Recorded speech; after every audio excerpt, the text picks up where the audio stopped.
En ese sentido, quiero destacar no solo el trabajo de Flavia, sino de Darío Martínez, que también nos ayudó en la transición a seguir adelante con todo este trabajo que tiene que ver con cuidar los recursos del Estado y cuidar el dinero y las reservas de los argentinos.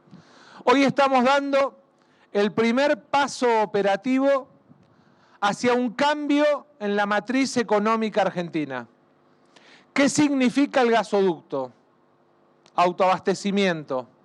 Significa que nuestros recursos van a abastecer nuestros hogares, nuestras empresas, a un precio muy menor al que cuesta inclusive dentro de la región.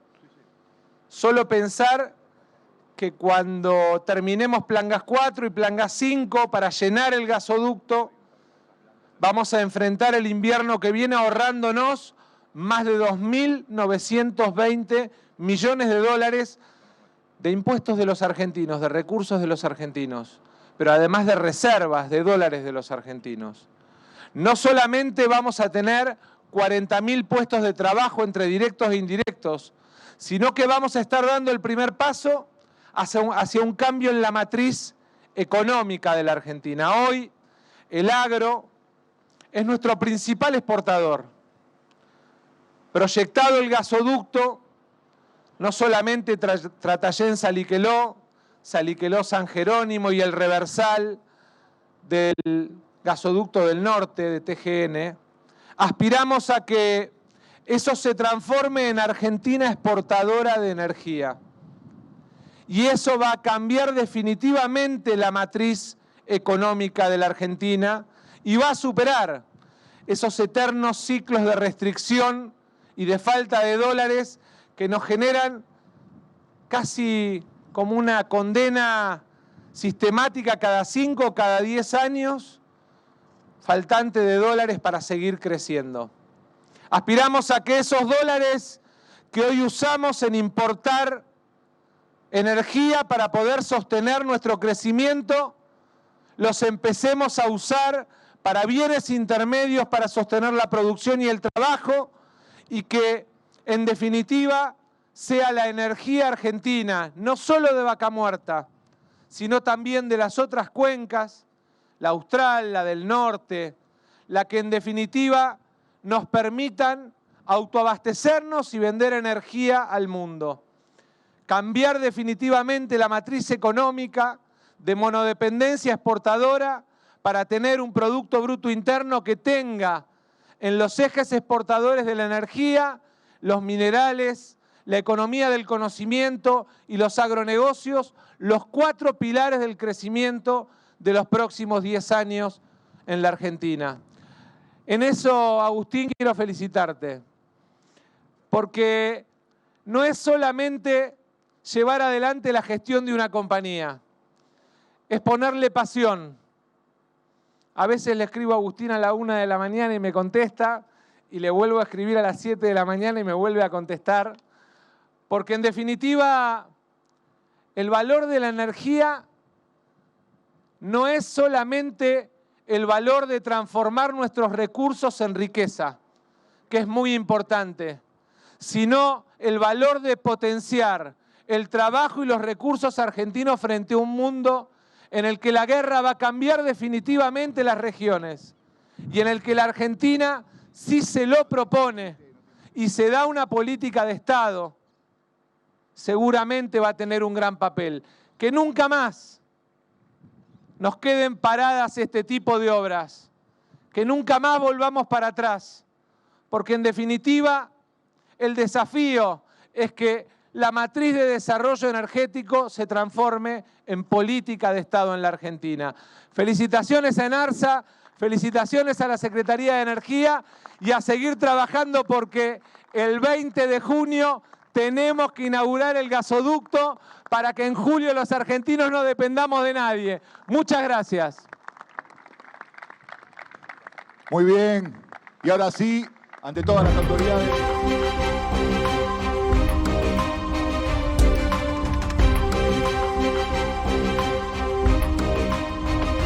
Muy buenas tardes a todos, bienvenidos a Tarde de 24, bienvenidos a MMD. Ya estamos arrancando con todo la tarde. En un ratito vamos a hablar de lo que está pasando con el tema económico. Ahí lo veían al ministro de Economía, Sergio Massa, y la preocupación por los dólares y cómo hacen para, a partir de la semana que viene, seguir acumulando dólares en la Reserva del Banco Central. Pero el tema, sin duda, hoy pasa por el conflicto gremial que se calienta junto con la calle. Estamos viendo ahí, hay manifestaciones de distintos movimientos sociales, grupos piqueteros de izquierda, pero también sectores alineados con ATE, Asociación de Trabajadores del Estado, que hoy están manifestando por distintas cosas, ¿no? Bueno, eso es frente al Ministerio de Trabajo, donde sigue muy fuerte el conflicto gremial por el tema neumáticos, una crisis que amenaza con expandirse, ya con algunas empresas automotrices como Ford y Toyota anunciando suspensión de producción, paro de la actividad productiva por la falta de insumos, por la falta de neumáticos, y otras empresas como Fiat que están diciendo que dentro de 10 días, si esto continúa, van a hacer lo mismo, frenar directamente la producción. Pero también hay un reclamo fuerte ahí en el Ministerio de Desarrollo Social de sectores piqueteros o movimientos sociales alineados con la izquierda que están reclamando aumento de programas sociales y desde el gobierno se ha dicho que eso no va a ocurrir. De hecho, el congelamiento de los planes sociales es uno de los requisitos, condiciones que se negoció con el FMI. Obviamente, el telón de fondo de estos conflictos es el 100% de inflación, que más allá de que el gobierno tiene a gran parte de la CGT alineada, empieza a generar el inevitable conflicto gremial, no solamente por la pelea por el tema paritarias y salarial, sino por distintos tipos de asistencia de sectores que han quedado hoy muy atrasados frente a la inflación. Respecto a esto, atención porque hay señales respecto a que el gobierno obviamente quiere de alguna manera encauzar el conflicto sindical, quiere que la situación no se desborde, sobre todo porque el tema de la espiral inflacionaria sigue siendo una posibilidad. No es fácil estabilizar en 100% la inflación, sino que en cualquier momento puede generar una escalada todavía mayor. El propio Massa dice todavía estamos en el escenario de crisis y ha enviado la señal, sobre todo a través de su vocera, que pide sensatez a empresas y al sindicato para encauzar este conflicto. Ahora, dentro de la CGT también hay toda una discusión. Anoche Alberto Fernández cena con Daer, con Acuña y con la mesa chica de la CGT. Y Pablo Moyano, que se siente excluido de ese armado para tratar de controlar el conflicto social, para tratar de ponerle paños fríos al conflicto salarial, al conflicto gremial, bueno, envía la señal de que va a escalar en ese conflicto, apoya abiertamente a los sindicalistas de izquierda en el gremio de neumáticos en su pulseada frente a las empresas, y envía la señal de que se alejaría directamente de la CGT. Avancemos sobre este punto. Carlos González Prieto, está Candelaria también de la Sota. Sí. ¿Qué información hay a esta hora? A ver, lo excluyeron a Pablo Moyano, no es que él decidió no ir a Olivos. Se juntaron los gordos, por llamarlos de alguna manera, de la CGT con el presidente Alberto Fernández, estaba Daer allí, estaba Acuña, ¿no? Y Moyano, que tuvo un acercamiento explícito con, como vos mencionabas, Alejandro Crespo, que es el sindicalista de los neumáticos, que está con una posición muy intransigente en un conflicto gremial realmente que está afectando a la actividad económica en la Argentina y que también ha bancado a un grupo de sindicalistas que hace algunos días, la semana pasada, el 21 de septiembre puntualmente, se metieron en una pequeña logística, en una pyme logística de Avellaneda y molieron a trompadas al dueño de la logística, se metieron por la fuerza, salió a bancar esa operación Moyano. De esto hablaron anoche en Olivos, de lo que preocupa a los más moderados de la CGT que creen que tienen que bancar de alguna manera a un presidente por Alberto Fernández que está debilitado y que no es bueno seguir castigándolo, y hablaron de estos 2 puntos que realmente están en agenda y que preocupan no solamente al sector sindical, sino a la política en general. Uno vinculado, como decíamos, a el conflicto con los trabajadores neumáticos, donde Moyano tiene una posición bien clara, y la otra, esto que llamó la atención desde el moyanismo, Pablo Moyano, porque no es lo mismo que el resto de los moyanos, está también distanciado de los hermanos, me dicen, también salió a bancar esto que fue una cosa muy salvaje, ¿no? De moler a palos al dueño de una pyme logística. Esto, la información que tenemos, Maxi, haría que finalmente Pablo Moyano decida romper con el triunvirato, que de hecho ya estaba roto, ¿no? Porque andaban por canales distintos, pero lo que se podría producir hoy por la tarde sería ya la ruptura formal de este triunvirato de la CGT. Mantenían la formalidad hasta ahora, es como vos decís, Carlos, porque además la CGT histórica fue convocada por Alberto Fernández hace bastante, nosotros lo contamos acá, para que ellos le dieran su apoyo. Fue Alberto Fernández el que les dijo, por favor, ayúdenme a sostener esta situación. Y tiene un excelente diálogo con el presidente, pero Pablo Moyano considera que el poder no pasa por ahí, además de estar dispuesto a bancar al sindicalista que llega adelante este paro tan duro que tiene que ver con el desabastecimiento de neumáticos. Ahora, ¿qué hizo Gabriela Cerruti hoy cuando pidió sensatez? Dijo que hay conversaciones, que son las que se iniciaron anoche en la Quinta de Olivos, para tratar de que los gordos de la CGT, por decirlo de alguna manera, ayuden a que se destrabe este conflicto, porque al gobierno obviamente le preocupa mucho. Y no quiso hablar de números, insistió mucho en que no quiso hablar de números porque dijo que de esa manera podría arruinar las negociaciones que están llevándose adelante y que se terminan supuestamente mañana cuando se reúnen en el Ministerio de Trabajo. Sí, hay mucha preocupación en el gobierno, sobre todo por la mancha que se extiende al sector automotriz, que es un sector clave en este momento para sostener el nivel de actividad. Pero vuelvo al tema de la interna gremial, ¿no? Más allá de Cerruti diciendo hacemos un llamado a la sensatez a todos los sectores, digamos, como si fueran, digamos, comentaristas, digamos, hay un ministro de Trabajo que supuestamente tiene que laudar en ese conflicto sindical que ya lleva 5 meses, pero la interna sindical, lo que se está viendo es, estamos con una inflación del 100% anual. El empleo se recuperó respecto a lo que había sido el derrumbe total de la pandemia, pero el conflicto social está a la orden del día. Daer ha sido un engranaje fundamental para sostenerlo a UPA, para que no estalle ese conflicto social, al presidente Alberto Fernández. Y lo mismo los gordos de la CGT, que han acompañado al presidente permanentemente. Bueno, lo que se está viendo es, y vuelvo a la interna sindical, que en ese movimiento, en varios gremios, empieza a jugar las bases y empieza a jugar fuerte la izquierda, que no solamente en el gremio de neumáticos, sino en alimentación, en varios gremios donde empiezan a tener un peso cada vez mayor.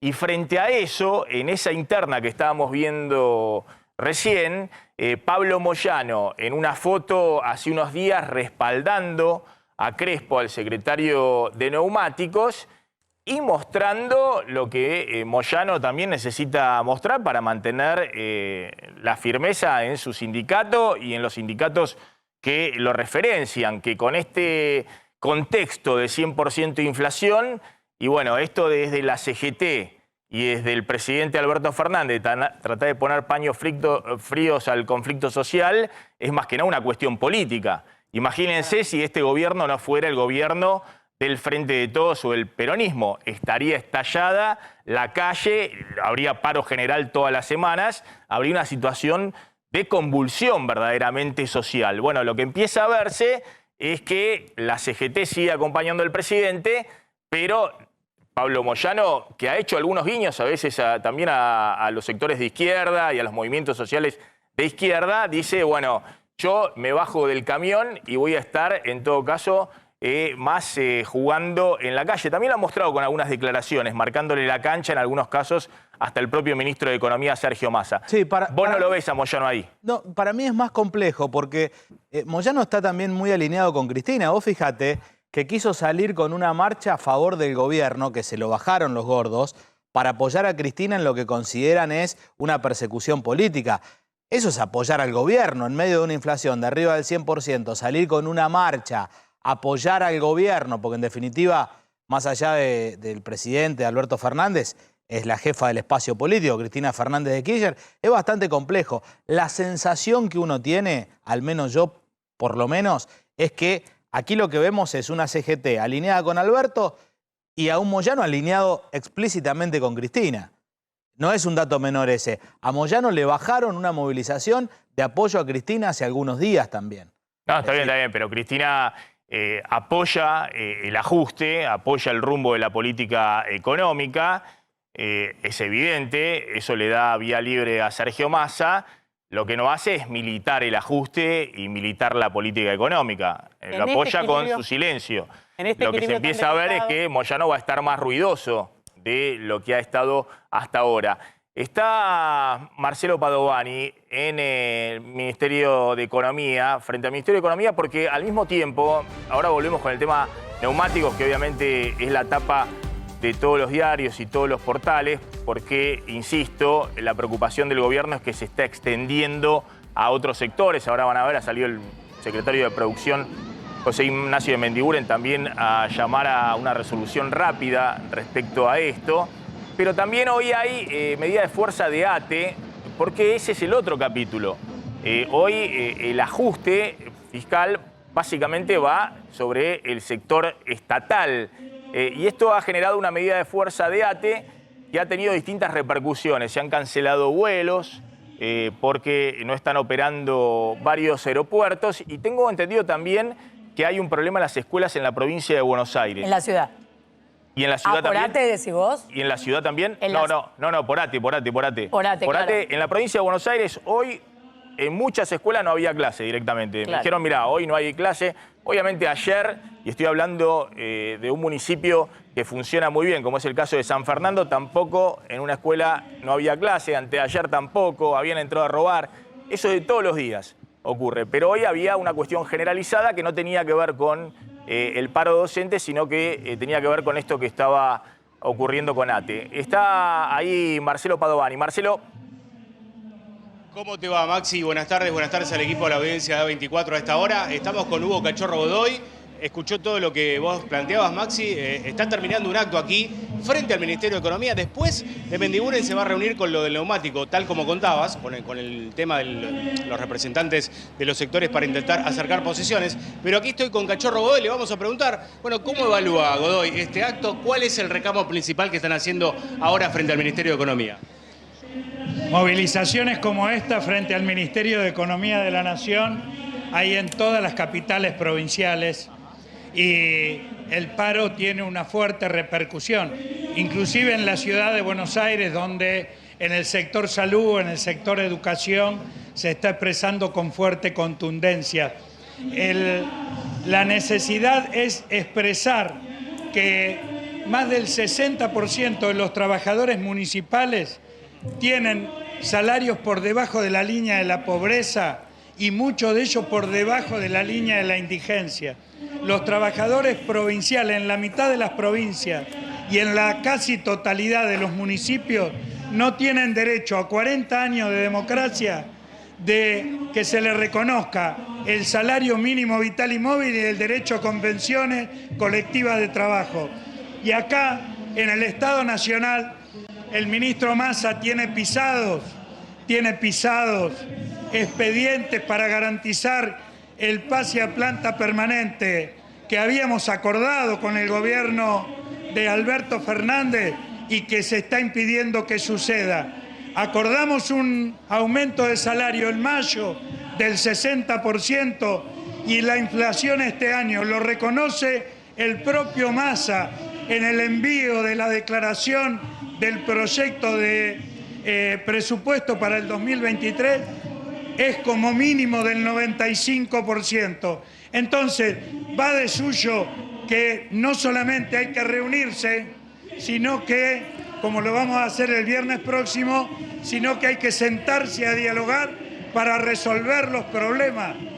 Nosotros nos parece bien que el presidente se reúna a comer asado con un grupo de 6 o 7 dirigentes, pero acá lo que hay que garantizar que coman asado los 20 millones de trabajadores y trabajadoras en nuestro país, cosa que no sucede porque muchos de ellos, aún teniendo empleo formal, tienen salarios que orillan la canasta de la indigencia. Godoy, a ver, ¿qué tal? ¿Cómo anda? Una sola pregunta le hago. Hola, ¿cómo te va? ¿Qué tal? Le hago una pregunta porque tenemos que ir también al tema del conflicto de neumáticos, que hay mucha preocupación, se está extendiendo en varios sectores.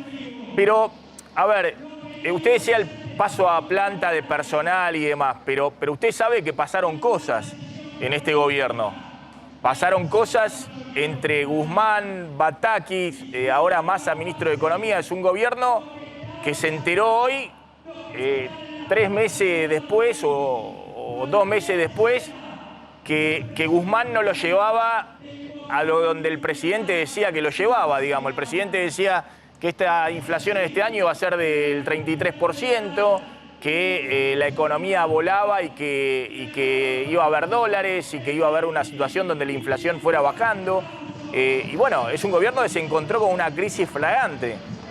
Y llegó Massa y está aplicando un ajuste fiscal que el propio gobierno había acordado con el FMI, pero que Cristina antes criticaba y ahora apoya, porque evidentemente no es que Massa está haciendo la política económica sola, lo está haciendo con Cristina Fernández de Kirchner.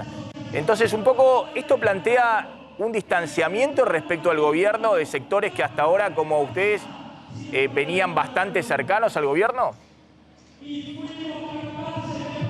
Lo primero que hay que decir es que Guzmán tuvo que renunciar porque su plan económico fracasó, porque el acuerdo con el Fondo Monetario Internacional es nefasto para los intereses del país. Y lo lamentable es que Massa, en vez de corregir eso, está profundizando ese camino, con lo cual vamos camino a nuevos fracasos. El gobierno de Alberto Fernández se comprometió a terminar con el hambre. Va a ser la primera vez que un gobierno peronista termine su mandato con los trabajadores en peor condición de cuando asumió. Y esto es así objetivamente. Por eso, para que no suceda, debe corregir el rumbo. Nuestra responsabilidad como trabajadores es no hacer silencio, sino decir con claridad cuáles son las necesidades que tenemos trabajadoras y trabajadores y cuál es el compromiso que el gobierno se comprometió en diciembre del 2019 y que tiene que retomar para garantizar el mandato que le otorgó el pueblo y posibilitar que los sectores conservadores y el Fondo Monetario Internacional no vuelvan a gobernar en nuestro país. Una pregunta, Flor. Hugo, buenas tardes. Usted decía, recién confirmaba que el viernes van a ir a la reunión paritaria. ¿Por qué entonces 3 días antes resuelven este paro? Quiero decir, ¿vienen insistiendo mucho con una negociación y no lo están logrando? Desde el mes de julio que venimos planteando que hay que establecer un aumento de emergencia para activos y jubilados. En julio planteamos también el salario universal. En julio planteamos que había que aumentar por encima del mínimo del 95% el salario mínimo vital y móvil. Y no tenemos garantía, aunque valoramos que se haya hecho o que se realice la reunión el día viernes, no nos podemos sentar a discutir con el Ministerio de Economía, el nuevo ministro, desde que asumió, para discutir la perspectiva de futuro. No puede ser que se reúna con los ojeros, con el embajador, con el fondo y no se reúna con los trabajadores. Y esto es lo que estamos diciendo que hay que cambiar. Ahora, Godoy, y la seguimos en otro momento. Me parece que este gobierno ha tenido una dificultad muy grande durante 2 años y medio que no definía la política económica, porque la vicepresidenta estaba peleado con el presidente y con el ministro de Economía y eso llevó a una crisis que estuvimos al borde de una mega devaluación con hiperinflación. Ahora ha definido la política económica y la que ha definido la política económica es la vicepresidenta, que es la que tiene el poder real en la coalición, junto con su ministro de Economía, con Sergio Massa. El presidente está como comentarista o en alguna reunión y demás. Entonces, a mí lo que me llama mucho la atención es, bueno, y eso definirá qué sectores sindicales acompañan y qué sectores sindicales enfrentan en la calle o a través de medidas. A mí lo que me llama la atención, porque si no es un poquito mareante para la gente, digamos, que haya sectores que le siguen pidiendo ahora al gobierno que cambie el rumbo cuando por primera vez el gobierno se pone de acuerdo de cuál va a ser el rumbo. Este es el rumbo que ha definido Cristina Fernández de Kirchner, Sergio Massa y Alberto Fernández. Entonces los que están a favor acompañarán y los que están en contra protestarán y reclamarán como corresponde, porque es parte del juego de la democracia y también del juego sindical.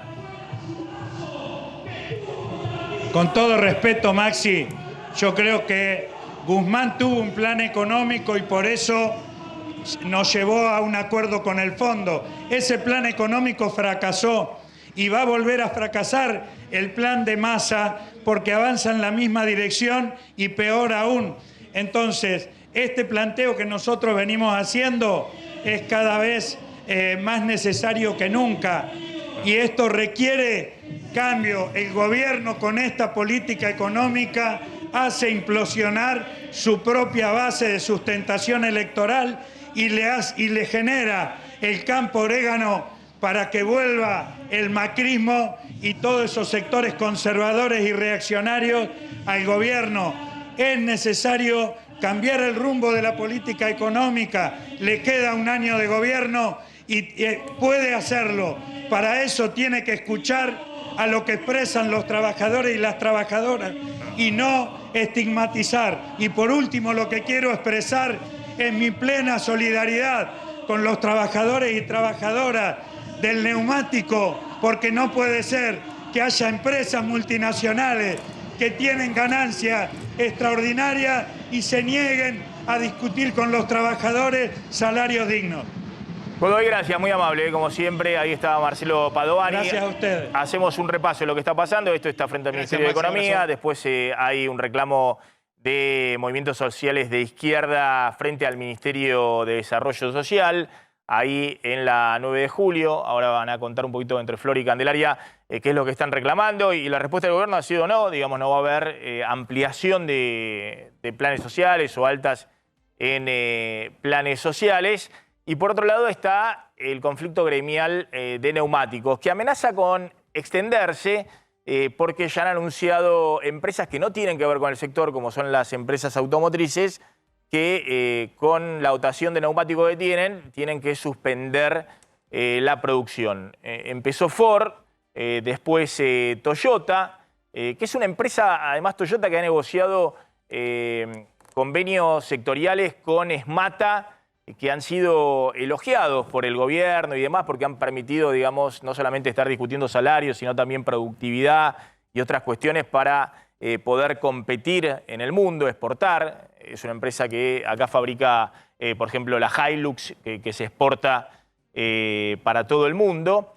Y ha salido también el presidente de Fiat, que acaba de decir que estamos a 10 días de tener que parar. Es otra de las empresas automotrices que advierte porque plantea que habitualmente las automotrices se manejan con una dotación de un stock de neumáticos y hoy están en el mínimo. En particular las plantas o quienes producimos autos en el país contamos con 2 o 3 semanas de stock de neumáticos y que actualmente están a 10 días y hoy en día te diría que estamos prácticamente a 10 días de tener que parar. Obviamente esto está generando mucha preocupación, no solamente en las automotrices, sino en todos los sectores que están vinculados con el sector automotriz. Ayer hablamos con el presidente de Acara, que son las concesionarias de auto, que es un sector también que está muy preocupado porque hay muchas restricciones de oferta en la venta de auto.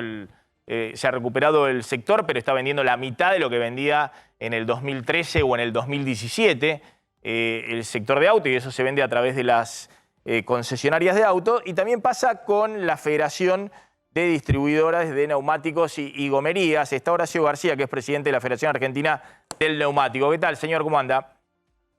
Hola, Maxi. Buenas tardes. Mucho gusto. Bueno, ¿cuál es la situación del sector? ¿Hay precios voladores, ¿no? Precios exorbitantes con el tema de los neumáticos. Bueno, ¿qué es lo que están viendo en este momento? En realidad el problema coyuntural del día de hoy es la falta de producto a partir de ayer, porque dado como es de conocimiento, las compañías han parado la producción y la distribución hasta tanto puedan arreglar el conflicto con el sindicato, y nosotros pasamos de recibir pocos neumáticos a recibir nada. Entonces en los próximos 15, 30 días los stocks se van a agotar.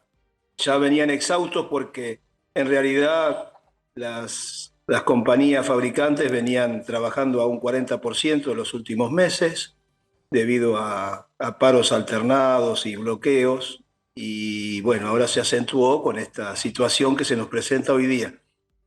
Es decir, no es solo un problema de que están carísimos los neumáticos, es el único producto que medido en dólares está más caro, con el dólar a 300, está más caro en la Argentina que en los países vecinos, por ejemplo. Pero no es solamente eso, sino que ahora hay un problema directamente de desabastecimiento.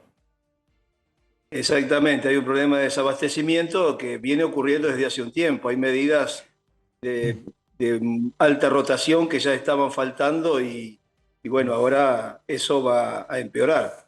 Es realmente alarmante, porque esperemos que puedan resolver muy pronto la situación, porque estamos a días de quedarnos sin cubiertas tan vitales como todo lo que mueve el sector productivo y la economía, ¿no? Desde los transportes de cargas, el agro, las máquinas viales, las industriales y los vehículos en general. Ahora, de la Horacio, calle. una A ver, pregunta. espera un segundito, ahora una pregunta de Carlos González Prieto, pero en este conflicto ha habido un cruce muy fuerte entre Patricia Bullrich y Miriam Bregman. Sí, porque Patricia Bullrich estuvo en la fábrica de neumáticos Firestone, hizo un video, creo que tenemos el video en tweet para ponerlo, en el que dijo que no se puede creer que en este país los sindicatos estén parando y que esto ponga en riesgo las fuentes de trabajo, y que además no se pueda producir un insumo tan necesario no solamente para el mercado interno, sino para poder exportarlo. Lo dijo casi en tono de campaña, y Miriam Bregman salió a contestarle muy duramente diciendo que era una burguesita en contra de las manifestaciones de los sectores sociales. Tenemos los tweets y los videos. A ver si los vemos. Fábrica internacional. Estoy aquí frente a la fábrica de Firestone. Esta fábrica está completamente cerrada, como su fábrica internacional que se llama Bridgestone. Esta fábrica hace años y años y años que está en la Argentina. ¿A ustedes les parece que hoy tengamos 3 fábricas de neumáticos cerradas, la industria automotriz sin cubiertas, los argentinos sin cubiertas por no poder llegar a un acuerdo? Porque hay un grupo de sindicalistas que llevan las cosas al cierre de la empresa, al cierre de la fuente de trabajo. Bueno, Miriam Bregman le dijo a estas burguesitas represoras, siempre dicen que la clase obrera no existe, pero cuando sale a luchar las deja más desorientadas y arrastrándose entre las patronales como una babosa. Muy duro el tuit de Miriam Bregman contestándole a Patricia Bullrich, que había publicado este video en Twitter. Esperamos un segundo, Carlos y Horacio de la Federación de Gomerías, porque tengo el móvil de Gaby Prosperi y si no se me va el móvil. Gabriel Prosperi, ¿cómo estás? Maxi, ¿cómo estás? Buen mediodía. Estamos en la puerta de la planta Amilo, aquí en Sarandí, en donde la semana pasada se produjeron hechos muy, pero muy graves. Una patota, hay que decirlo así, que estaba identificada cada uno de sus integrantes, o al menos la mayoría de ellos, con chaleco del sindicato de camioneros, ingresaron por la fuerza a este playón. Atacaron no solamente al dueño de la fábrica, o mejor dicho, de esta empresa de transporte y logística que ingresaba con su camioneta en esos momentos, sino también a empleados de la misma, que responden al mismo sindicato de camioneros. Porque aquí, Maxi, no se da la situación que se ha dado en otros conflictos, en donde justamente se peleaba por quién estaba sindicalizado dentro de alguna unidad productiva o de otra, sino que aquí son todos del sindicato de camioneros. Pero ¿dónde radica entonces el conflicto? En la comisión interna. Lo que dicen los empleados de la fábrica es que aquí Una comisión interna está liderada por 2 delegados. Uno de ellos está con ellos, defiende sus intereses. El otro no viene nunca a trabajar. Y justamente ese otro fue el que lideró este grupo que ingresó por la fuerza aquí a la fábrica o a la empresa de transporte y logística. ¿Qué dicen los empleados entonces? Aquí tiene que ver con la puja por la democratización en esta fábrica, en esta unidad productiva de la comisión interna. ¿Qué quieren los empleados? Elecciones y que haya una comisión interna que responda a sus intereses. Pero aparentemente, desde otro lugar del sindicato de camioneros, quieren tener el control de la fábrica y que esta comisión interna, que estos 140 empleados respondan ciegamente, según el decir de ellos, a lo que propone jerárquicamente el sindicato. Aquí está dado el conflicto. ¿Y a qué vinieron? Justamente a imponerse aquellos que por la fuerza agredieron a estos empleados. La causa está abierta.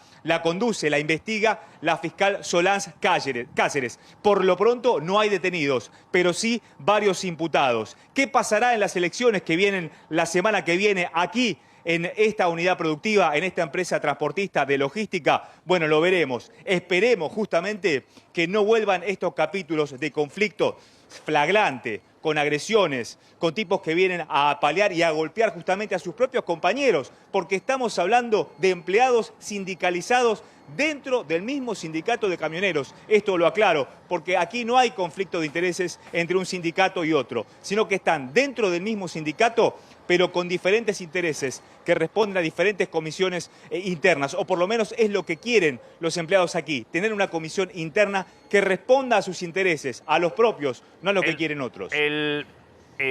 No, está claro que una interna gremial no se puede resolver de esta manera, si bien, y para eso está la justicia penal, digamos, para que intervenga. Ha habido muchos casos de esto, con muchas denuncias penales, pero bueno, me parece que, insisto, también hay un Ministerio de Trabajo para poder ordenar un poco el conflicto gremial, pero por lo visto, bueno, el Ministerio de Trabajo también se hace a un costado y en todo caso que lo resuelva la justicia penal, porque lo golpearon también, además de empleados, al propio dueño de la empresa. Claro, claro, y además, Maxi, ingresaron a una propiedad privada. Los conflictos que hemos visto, en particular con el sindicato de camioneros, cuando ha habido justamente que dirimir una interna o un conflicto con otro sindicato, tenían que ver con bloqueos a las fábricas, a los portones de entrada, como estamos nosotros, pero no ingresar por la fuerza de la propiedad privada, ingresar al playón de esta empresa de transporte y logística y agredir a sus propios compañeros, al dueño y a sus propios compañeros. Reitero, están dentro del mismo sindicato de camioneros. Gabriel, gracias, muy amable. Vuelvo un segundo a 9 de julio, ahí en el Ministerio de Desarrollo Social, porque hay movimientos ahí en el Obelisco. Está Diego Cañete. Diego. Buenas tardes, así es. En este momento, hace aproximadamente 5 minutos, empezaron a marchar las diferentes organizaciones sociales que se concentraron desde el mediodía aquí en el Obelisco. El MST, también Libres del Sur, fueron las organizaciones que tomaron este punto de reunión para marchar hacia el Ministerio de Desarrollo Social. Te cuento que las arterias paralelas a la 9 de julio, como Cerrito y Carlos Pellegrini, se encuentran en este momento y durante todo el tiempo que estuvieron concentrándose aquí, permitido el tránsito vehicular, como también algunas manos de la 9 de julio. Ahora en este momento está totalmente cortada la 9 de julio desde Corrientes hacia la avenida Independencia, porque están marchando por la 9 de julio en las organizaciones sociales. Maxi. Bueno, ahí dicen desde el Ministerio de Trabajo que lo de camioneros debe actuar el Ministerio de Trabajo de la provincia de Buenos Aires, que no tiene acción el Ministerio de Trabajo de la Nación, sino que es el Ministerio de Trabajo, bueno, todo lo que dije, lo mismo, pero para el Ministerio de Trabajo de la provincia de Buenos Aires. Entonces, no para el Ministerio de Trabajo de la Nación, que hace la aclaración de que son sus colegas de la provincia de Buenos Aires, que es del mismo partido político y dentro de la misma coalición de gobierno, los que deben actuar y que no no han actuado y por eso termina resolviendo la justicia penal. ¿Quién va preso y quién no va preso con este tipo de actitudes? Diego, volvemos ahí en cualquier momento, si podemos hablar un poquito qué es lo que están reclamando los manifestantes. ¿Querés completar, Candela? Sí, ahí lo que está reclamando una vez más, la marcha está encabezada por el Polo Obrero, Unidad Piquetera, encabezados por Eduardo Beliboni. Lo que ellos dicen es que ya llevan más de 40 reuniones con el ministro o con distintos funcionarios del Ministerio de Desarrollo Social y no han logrado que el gobierno dé el brazo a torcer en esto que ellos están reclamando, que es de nuevo se abra la posibilidad de las altas y las bajas, sobre todo las altas, para poder incorporar a gente que está fuera del sistema a planes de empleo, planes sociales, y que por otro lado tampoco logran que les den un aumento en el monto de los planes sociales, que es lo que ellos vienen reclamando. Bien, volvemos ahí en cualquier momento con Diego Cañete a ver un poquito qué está pasando, si podemos hablar con alguien, efectivamente cómo es el tema, cómo han quedado el tema de los planes, cómo ha quedado el tema tarjeta alimentaria, bueno, si ha habido aumento, si no ha habido aumento y bueno, qué es lo que están reclamando en este momento. Carlos, tenías una pregunta para el empresario de gomerías y distribuidor y todas esas cosas vinculadas con los neumáticos. ¿Hasta qué punto esta crisis con los neumáticos, que no hay, Toyota y bueno, la mayoría de las automotrices dicen incluso que no pueden seguir produciendo, se debe a un tema que tiene que ver con lo comercial, que ya desde hace meses uno escuchaba que no había importación, que no había insumos, y hasta qué punto se debe al conflicto gremial? Es decir, si la falta de neumáticos, ¿en qué porcentaje o en qué medida tiene que ver con una cuestión de falta de insumos por la situación y la escasez de dólares o tiene que ver con una pelea gremial que no van a trabajar? En gran parte tiene que ver con la pelea gremial que se viene dando desde hace 5 meses y las fábricas estuvieron produciendo al 40% o menos durante este lapso, que se acentuó esa caída en los últimos días. Y bueno, materias primas hay. Lo que ha pasado es que se está produciendo mucho menos del potencial que tienen. A su vez, han entrado menos cubiertas importadas de las que se necesitan, de manera que eso hace que haya faltantes en todas las medidas. Algunas más porque son de mayor uso, obviamente. Horacio García, gracias, muy amable, como siempre. Bueno.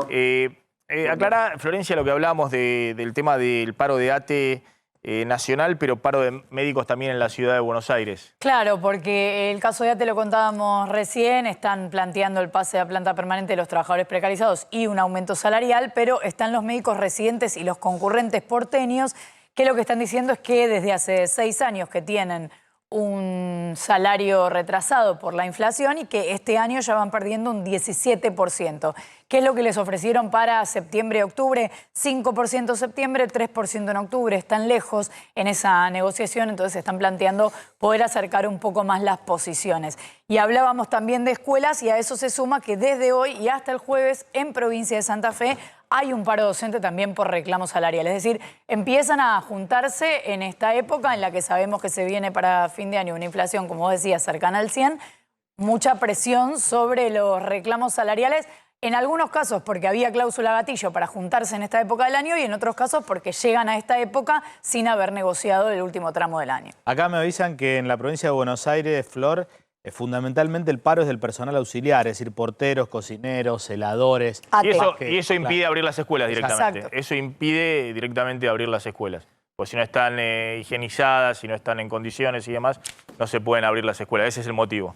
Está bien la aclaración en este momento en la provincia de Buenos Aires. Un ratito vamos a hablar con Leo Piccioli.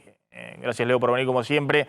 Economista, alguien que tiene una mirada sobre el mundo del empleo muy interesante, fue CEO de una empresa de estas tecnológicas, digamos, estas empresas que se supone que tienen otro vínculo entre el trabajador y la gerencia, pero bueno, ¿qué está pasando en este contexto en el cual se le suma el telón de fondo de 100% de inflación? Que obviamente inexorablemente en cualquier país del mundo genera muchísima tensión desde el punto de vista salarial del bolsillo y también en la relación sindicatos-trabajo. Voy a agregar un dato respecto a lo que está sucediendo con ATIRRA, con el gremio de lácteos. Habíamos contado la semana pasada Ponce. de esta empresa PYME que estaba en una situación muy, muy delicada. ¿El conflicto ahí también continúa? Sí, ¿te acordás que estuvimos charlando con la dueña? Habían desafectado a 29 trabajadores porque los dueños, Lácteos Vidal se llama la firma, consideraban que estos trabajadores habían obstaculizado, habían perjudicado y no habían permitido básicamente que la leche entre para ser procesada. O sea, es que hay que tirarla porque se vence, tiene una vida útil. ¿Qué hizo el sindicato? Le pidió a la justicia que presentó una cautelar para que los incorporen porque, bueno, los motivos, que es una protesta sindical, los derechos, piripipí, piripipí. La justicia hizo lugar a este pedido del sindicato para que los reincorporen, pero en la comunidad, es una comunidad muy chica y muy cerca de Carlos Casares, la mayoría de las entidades, casi todas las entidades intermedias, es decir, la sociedad rural, el centro de comercio, todo lo que tiene que ver con la productividad de la zona, salen a apoyar a la fábrica porque dicen, una fábrica chica que da trabajo, la asfixian, un sindicato que ya es muy habitual en la industria láctea, muy duro, muy extorsionador en términos políticos. O sea que el conflicto sigue. El conflicto sigue, lejos de resolverse, continúa todavía la incertidumbre porque en la fábrica dicen, y la verdad que quieren desoer, no es que quieren desacatar a la justicia. No, al contrario, la justicia le dio la razón al sindicato. Le dio la razón al sindicato, pero van a seguir apelando y judicializando esta cuestión que está muy lejos de resolverse. Sí, hablamos de una pyme en ese caso que había generado mucho ruido, digamos, porque ponía en una situación muy, muy crítica a esa empresa en particular. A los 3 que estaban sindicalizados, es decir, que eran dirigentes sindicales, no los apartaron. Apartaron a los 29 trabajadores que no es, si no, no se puede. La justicia resolvió a favor resolvió en principio sindicato hacer lugar a la cautelar. ¿Y la empresa está produciendo en este momento? Sí, sigue produciendo como puede, pero están en acción. Bien. Vamos a avanzar también con información que tenías, Candelaria, referida también a toda esta movida que hay del polo obrero y de grupos de izquierda, más que nada movimientos sociales en la calle. Quería precisarte, porque recién estaba chequeando esto que vos me preguntabas recién antes de que termináramos de hablar de qué está pasando en la calle, cuál es el reclamo. Hoy, el Potenciar Trabajo, que es el principal programa por el cual se entregan planes sociales, está pagando a los no trabajadores, a los desempleados, un sueldo, las asignaciones de 23.925 pesos. Este monto lo consiguieron después de haber tenido un aumento del 10% en agosto. Tocan otros aumentos hasta que termine el año, que van a hacer que el mes que viene sean 25.600 y así sucesivamente hasta terminar en 28.900 pesos en diciembre. Ahora, ¿qué es lo que dice Beliboni? ¿Qué es lo que están reclamando? ¿Qué es lo que vienen tratando en distintas reuniones? En algunas ha estado el ministro Zabaleta, en otras ha hablado con otros funcionarios del área del Ministerio de Desarrollo Social. Están conversando la posibilidad de que el aumento sea mayor porque aseguran que con la inflación no alcanza. Están reclamando que los alimentos y los fondos que se envían para los comedores escolares lleguen con más velocidad porque aseguran que están muy demorados y sobre todo insisten en esto, abran de nuevo el registro porque hay demasiados desempleados cuando el gobierno lo que está diciendo es todo lo contrario, lo que nosotros dijimos al comienzo, el desempleo cae, el empleo crece y ellos le están diciendo necesitamos que den más altas porque hay mucha gente que necesita poder ingresar y ser beneficiario de Potenciar Trabajo. Bueno. Te sumo a eso que se supone que en los próximos días debería conocerse este bono que el gobierno planeaba para el universo indigente, que lo tiene que identificar, pero que es lo que le habían prometido al sector de Juan Grabois para octubre, noviembre y diciembre. Ya estamos terminando septiembre. Ya volvemos con el móvil ahí en la 9 de julio y para tener un poco algunos testimonios de lo que está sucediendo ahí. Otro de los temas es la preocupación del gobierno con el tema dólares. Hizo mucho ruido una frase de José Ignacio de Mendibura, el secretario de Producción, diciendo estamos desesperados por los dólares. No lo habíamos notado, no nos habíamos dado cuenta desde que apareció el dólar soja, que le permitió al Banco Central acumular ya más de 4.000 millones de dólares y que cuando termine esta semana el Banco Central va a haber acumulado tal vez más de 5.000 millones de dólares, con una liquidación récord del campo de más de 7.000 millones de dólares.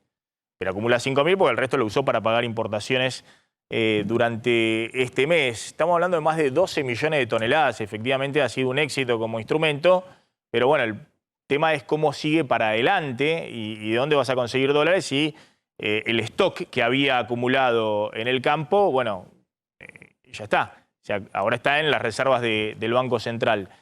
Carlos, ¿tenés cómo va a ser el nuevo esquema de monitoreo de importaciones? Sí, lo que quiere el gobierno, Maxi, es que las pymes que necesitan importar productos por una cuestión de productividad, por una cuestión de desarrollo de la economía, para funcionar, básicamente tengan acceso a esos dólares. Por eso desde el Ministerio de Economía acaban de informar que van a implementar justamente un sistema de monitoreo de importaciones. ¿Qué es lo que van a lograr con esto? ¿Qué es lo que esperan lograr? Que las pymes tengan previsibilidad respecto a lo que le van a dejar importar. Un sistema que va a ser más simple, dicen, prometen, hoy esa situación no es así, donde una pyme que necesita determinado tipo de producto tenga acceso de manera cuasi automática. ¿Para qué importaciones? Para aquellos negocios menores a 2 millones de dólares, es mucha plata, pero lejos está por ahí de lo que te importa una multinacional, 2 millones de dólares, y esperan habilitar en este contexto, en este plan, unos 21.000 quits para que entren a este sistema. Espérame, Carlos, porque estoy escuchando las sirenas de los bomberos. Me dicen que se está incendiando acá un restaurante en la esquina del canal. Flor. Exacto, es un incendio en un restaurante en Gorriti y Fitzroy. En esta esquina hay en este momento un corte total. Empiezan a acercarse los bomberos, se acerca también la policía a la zona. Es lo que sabemos hasta el momento, pero seguiremos averiguando. Esto es justo acá, en la esquina del canal. Sí. Bueno, ahora vamos a mostrar si tenemos acá la cámara para ver en vivo que estaba escuchando, justo estaba haciendo el programa y estaba escuchando la sirena de los bomberos. Me están diciendo que se está incendiando este restaurante en la esquina. Un día complicado. Vengo por Panamericana, Acceso Norte y General Paz, estaba incendiando un micro. Bueno, avanzamos con otros temas que tenemos ahí en carpeta. Ya vamos a hablar de qué está pasando con la toma de escuelas y sigue ese conflicto por la toma de escuelas. Y también qué está pasando en el sur con los mapuches, porque atención que quemaron un puesto móvil de gendarmería. Y eso ha generado también un cruce muy fuerte dentro del gobierno. Un cruce muy fuerte porque el ministro de Seguridad, de quien dependen las fuerzas de seguridad, no dijo nada y salió Sergio Berni, que es el ministro de Seguridad de la provincia de Buenos Aires, a decirle poco menos que el gobierno estaba cediendo la soberanía. ¿Vieron la declaración esa de Berni? Sí, lo que pasa es que una declaración muy fuerte de Berni diciendo que el gobierno nacional, al no meterse en este tema, estaba directamente cediendo la soberanía. Pasa que el gobierno de la provincia de Río Negro tiene, por lo menos públicamente, un enfrentamiento con la comunidad mapuche. Había pedido ayuda al gobierno nacional. Gendarmería puso ahí un puesto y esta es la versión del gobierno de Río Negro, que hubo este incendio en el puesto de Gendarmería. No conocemos ninguna versión más por el momento. Quiero buscar la declaración de Sergio Berni porque esto es muy interesante. El peronismo te permite que directamente ya no haya que escuchar a la oposición para escuchar las críticas a un mismo gobierno, sino que las críticas se hacen dentro del propio espacio político. Lo vimos con la política económica hasta que estalló todo y se asustaron y pisaron el freno. Y bueno, ahora tienen una política económica unificada con Cristina avalando la política económica de Sergio Massa, pero sigue habiendo este tipo de cosas, en este caso con el tema de los mapuches, ¿no? Sí, lo que llama la atención también es que desde el gobierno nacional no salieron a hacer un comentario. Hay silencio de radio cuando lo que prendieron fuego es una casilla de Gendarmería Nacional. Te quiero insistir con que esa es la versión del gobierno provincial, porque no tenemos ninguna imagen de ninguna comunidad incendiando nada. Digo porque esto suele pasar. ¿Vos no das del hecho? No, yo lo que digo es que lo único que hay del hecho es una versión del gobierno. Pero escúchame una cosa. Yo en este tipo de cosas digo, ¿para qué generar polémica entre los periodistas si sale el ministro de Seguridad de la provincia de Buenos Aires a decir lo siguiente? Apuntó contra el gobierno nacional por el ataque mapuche en Villa Mascardi. Dijo Sergio Berni, es un acto de entrega y concesión de nuestra soberanía. Lo está diciendo, a ver si entendemos. El tipo que le ha dicho al presidente cualquier cosa y sigue en el lugar porque tiene el apoyo de Cristina Fernández de Kirchner. Y que además no es un comentarista por la libre, sino que es el ministro de Seguridad de la provincia de Buenos Aires, la provincia más grande del país.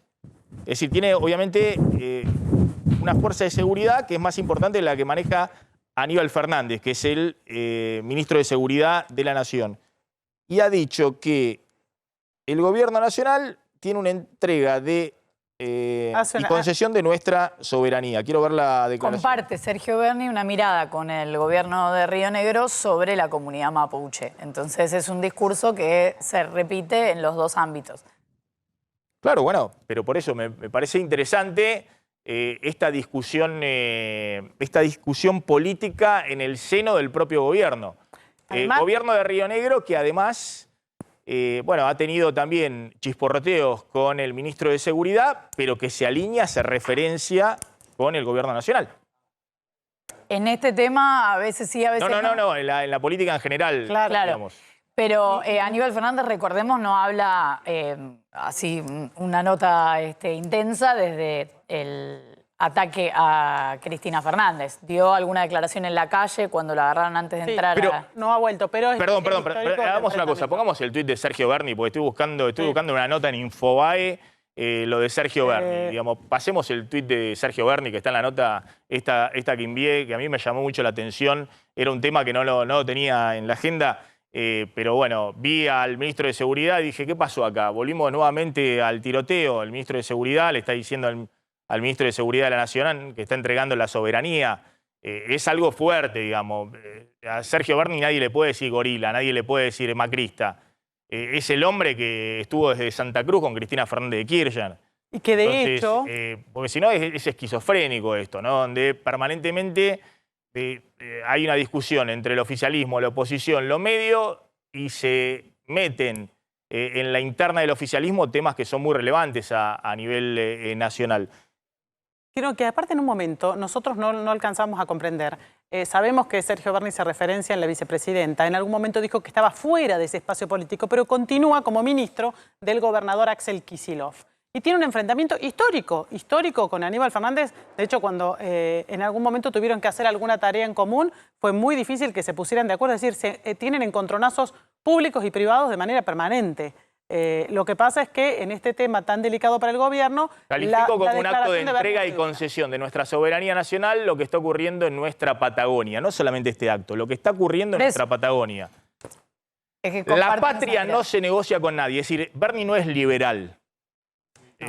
Berni es nacionalista, patriota. Eso es el tema de que venimos en estas discusiones. La patria no se negocia con nadie. Es algo que sintoniza mucho con el peronismo. Mucho con el peronismo. Ni con los sectores económicos de poder, ni con los grupos radicalizados autodenominados, dice Berni, mapuche. Por eso, él comparte en este tema el discurso de Patricia Bullrich respecto de lo que sucede en la Patagonia. Completo el tuit de Sergio Berni. La segunda parte del tuit. Ahí está. Cada paso para atrás en nuestra historia de pueblo independiente, desde lo político, lo territorial y lo económico, nos costará sangre, sudor y lágrimas. Cuando la patria está en peligro, todo está permitido, excepto no defenderla. Visita José de San Martín. Claro. Es fuerte, digamos, es un funcionario... No es un funcionario cualquiera, y se lo está diciendo al propio gobierno nacional. Tenemos una nota por este tema. Está Diego Frutos, un vecino de Villa Mascardi. ¿Qué tal, señor? ¿Cómo anda? Sí, buenas tardes. ¿Cómo están ahí? Gracias por el contacto. Bueno, ¿qué está sucediendo en la zona que está generando también repercusiones fuertes acá? No sé si escuchó lo que decía Berni, lo que le dice al gobierno nacional, el gobierno nacional que no ha hecho en las últimas horas una declaración al respecto. Bueno, ¿qué está sucediendo? Bueno, acá en Villa Mascardi volvimos a quedar desamparados, solos, dado que luego del ataque del domingo pasado a la noche, Gendarmería se retiró, no hubo nuevos efectivos y tampoco tenemos respuesta de parte del ministro Aníbal Fernández, que le queremos decir que no se haga el desentendido en esta situación, dado que hasta el día de hoy venía diciendo que los ataques eran a propiedades privadas u organismo. Bueno, fue atacada la Escuela de Guardaparques, que es un organismo nacional. Pero bueno, nos mandaba a dialogar, las famosas mesas de diálogo con los encapuchados terroristas. En este caso, la que fue atacada y fue vencida en la última batalla fue la Gendarmería Nacional, que es una fuerza de su cartera. Así que no se haga el desentendido, que tome cartas en el asunto y que, bueno, como dijo ahí el señor Berni, que cuide un poco la soberanía nacional, que está en peligro por parte de este grupo de encapuchados terroristas que están en combinación con lo que es la CAM, Coordinadora Arauco Malleco chilena, a cargo del señor Héctor Yaitul, del lado argentino la RAM, Resistencia Ancestral Mapuche, cuyo titular es el famoso Facundo Jones Guala, que lo tienen muy bien escondido aquí en Villa Mascardi, junto a sus dos hermanos, Fausto y Fernando Jones Guala. Yo me imagino que ante una situación así hay una causa penal abierta, digamos, un fiscal que interviene, que hace las investigaciones. No, digamos, uno cruza, no sé, en Pacheco está el control de gendarmería. Yo me paso cuando me detiene el control de gendarmería, voy preso. En el momento, infraganti, sin que intervenga el fiscal, y en ese momento le dan aviso al fiscal. Pero primero me detiene gendarmería, con chalequito naranja y demás. Si alguien quemó un móvil de gendarmería, es un hecho muy, muy grave. Muy, muy grave. Imagino hay una causa judicial en marcha para ver quiénes son los responsables. Hay numerosas causas judiciales que quedan estancadas porque a estos muchachotes no se los puede identificar, no se los quiere. Incluso los peritos que vienen son apedreados antes de llegar en la ruta y dan media vuelta y se vuelven. Todos los peritajes quedan inconclusos. Estos encapuchados, cuando son identificados, no van a las audiencias judiciales, no se presentan, están prófugos de la justicia, tienen orden de captura. Cuando hacen los cortes de ruta se manifiestan en los medios. Yo les aviso ahí a fiscales, jueces que están, a la misma policía, a gendarmería, que están en la ruta, que es el momento adecuado para detenerlos, y no hacen nada porque tienen la orden de parte del gobierno nacional de no actuar. No los quieren provocar a los muchachos. A ver, ¿esto era un móvil de... ¿Era efectivamente un móvil o hay duda de que sea un móvil de gendarmería? Era es decir, el hecho ocurrió. Es el envío que mandaron las fuerzas federales a pedido del gobierno provincial y alguien lo quemó. Es todo lo que se sabe hasta el momento. Pero por eso. El gobierno provincial habla de la comunidad mapuche por esto que suelen describir de episodios reiterados. No hay ninguna prueba de eso. Por ahora no hay. No, pero está bien, el gobierno provincial maneja la policía provincial, digamos, claro, como ocurre en todas las jurisdicciones. No es una cosa es la política, de cómo se discute políticamente, otra cosa es, bueno, las fuerzas de seguridad, las instituciones y demás.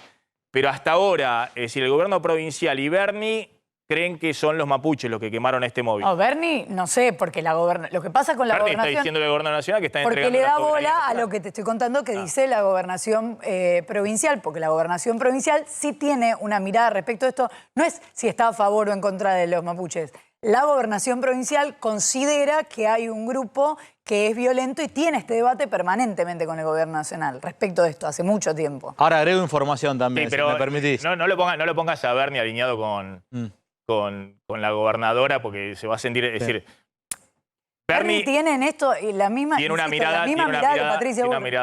Tiene una mirada, el ministro de Seguridad de Kicillof tiene una mirada de que el gobierno... Algo gravísimo, porque si vemos traición a la patria es el delito más grave, digamos, en la Constitución. Berni le está diciendo al gobierno nacional, no sé si vemos ahí el tuit, no le está diciendo que quemaron un móvil de gendarmería, le está diciendo que está entregando la soberanía y que la patria es lo primero que se defiende. A ver si en términos políticos, no estamos ya en el debate en un estudio de televisión donde están debatiendo entre un dirigente del oficialismo y un dirigente de la oposición.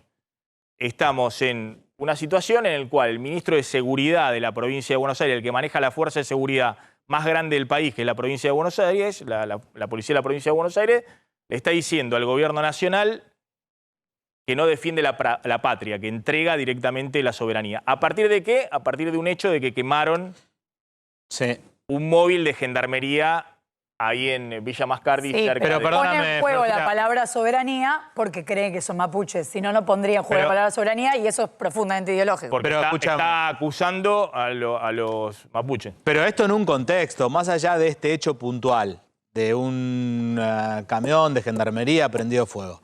Acá hay una realidad que el gobierno nacional ha tomado una postura permisiva para con el conflicto mapuche. De hecho, y esto es información, Parques Nacionales desestimó en la justicia una presentación, se bajó de pelear judicialmente contra un grupo mapuche que había tomado en Mascardi parte del Parque Nacional, por instrucción del Poder Ejecutivo. Digamos, esto no es ni bueno ni malo, pero nadie puede dudar que desde el gobierno nacional hay un dejar hacer respecto a la protesta mapuche. Esto es explícito, Maxi.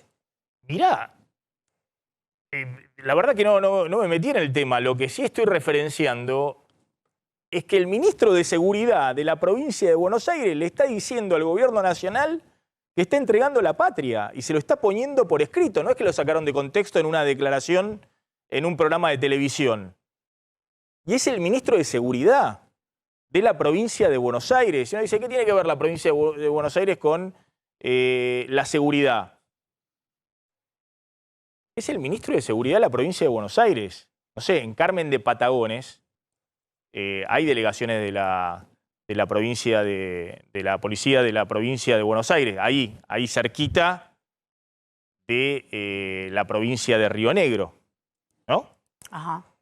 Entonces, digo, me imagino que además tiene alguna información el ministro de Seguridad de la provincia de Buenos Aires para decir algo tan grave. Pero bueno, no sé, esto lo tiene que dirimir la justicia. ¿Quieren hacerle una pregunta? Lo teníamos ahí conectado, no sé, Florencia, si a Diego Frutos. Diego, ¿tienen por el momento alguna herramienta, algo que se hable por lo menos entre los vecinos de que efectivamente se trató de una comunidad mapuche?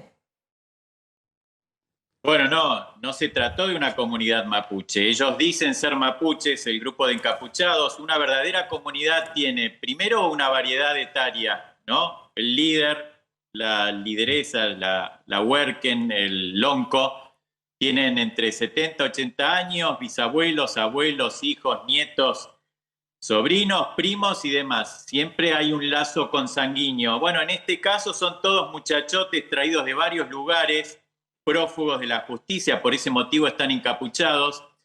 Y vaya a saber qué es lo que le prometieron entre ahora hasta el momento. Tienen sus planes sociales, su abastecimiento que le traen en las camionetas del Poder Ejecutivo de la Nación a través del INAI, son asistidos, pero sí es este grupo de encapuchados que son los únicos que pudieron haber hecho eso porque vinieron desde arriba de la montaña, no hay otra gente a ver, que haya podido hacer. pongámoslo más, porque está bien, ahora un poco, entiendo un poco más.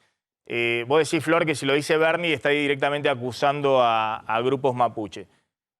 Yo no sé, tendrá que determinar la justicia quiénes son, pero si un grupo de encapuchados quema un móvil de la Gendarmería Nacional, un grupo de encapuchados, claramente es una banda, digamos, no es una persona que entonces hay que determinar quiénes son.